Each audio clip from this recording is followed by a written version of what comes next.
Here's your money briefing for Wednesday, April 5th. I'm J.R. Whalen for the Wall Street Journal. Americans who've reached their limit with long hours are experimenting with working less, a lot less. WSJ Work and Life columnist Rachel Feintzeig joins us with more. Hey, Rachel, thanks very much for being with us. Thanks so much for having me.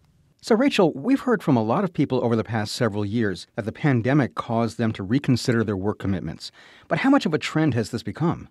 I think it's a real trend. There's data showing that high-earning men have pulled back on their work hours. We've also seen the number of Americans working part-time voluntarily, so that's for non-economic reasons, rise over the last year. And then we've had this experiment with a 4-day work week, which has really been taking place in the UK, but they've had a lot of success over there. And I think it's caused a lot of companies and individuals here in the US to think, wow, my life would be really great if I had a 3-day weekend every week. And so how are people who are working less in the U.S. filling out their days?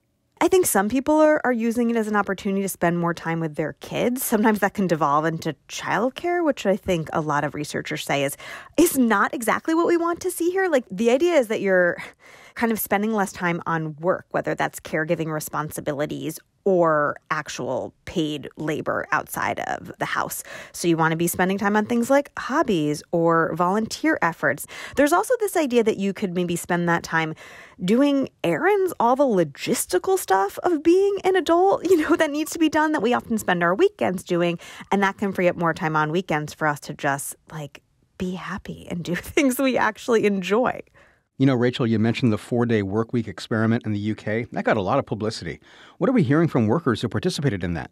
A chunk of them say that there is no amount of money that would prompt them to go back to 5 days a week. Overall, people have been happy. And I think many people and bosses feel like folks have been productive. I think some of the research coming out of that shows that, these are people who hadn't really thought about doing a 4-day work week and were really surprised to find how much they liked it. Now, some people will cut back on their work hours, but are they really separated from work, given all the connected devices we have? Yeah, this is where this can totally go wrong. Maybe you go down to part-time, you take a big cut to your pay, and still every Friday you're logging on because you have demands from clients or coworkers that you just feel pressure to respond to. There's also the sense, I think, that you miss out on promotions, you miss out on key company decisions. It can be really hard to make this work. And with this story, I really wanted to delve into what this really felt like for people and all the benefits, but also all the downsides that folks maybe don't think about when they're just fantasizing about how great their life would be, if they worked less. But to be sure, not everyone has the financial means to cut back on their working hours to part-time, right? Exactly. I mean, a lot of people don't work in jobs where you can do this, where there would be the opportunity to do this. A lot of people cannot make ends meet if they're making less money. JR, I have to tell you, a decent chunk of folks that I talked to actually said they were making the same amount of money, especially if they kind of went toward freelance and contract work. They were actually making more per hour being on their own, but there's still a lot of risks and hidden costs, right? Like, your health insurance is no longer paid for and you don't have paid time off and you're at the whim of these companies and there's a lot less stability. So for sure there are costs, but again, I was surprised to hear that it's not always like just a totally slashing of your salary the first year that you do this. But is there a learning curve to this? Removing work from your schedule and not feeling that you're slacking off? Yes, I heard about this from several researchers who said that, especially if you start doing something like the 4-day work week, at first there's kind of this period where people are like, what do I do? Just because you have that time doesn't mean you're using it well. If you are just scrolling, you're not going to feel great. You really want to be using that time for something that still gives you purpose and makes you feel productive.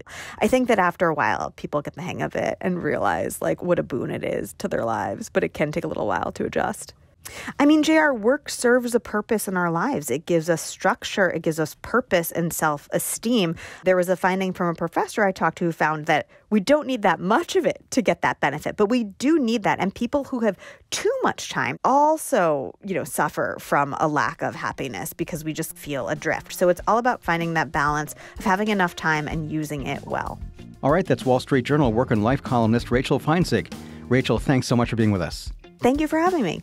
And that's your Money Briefing. I'm J.R. Whalen for the Wall Street Journal.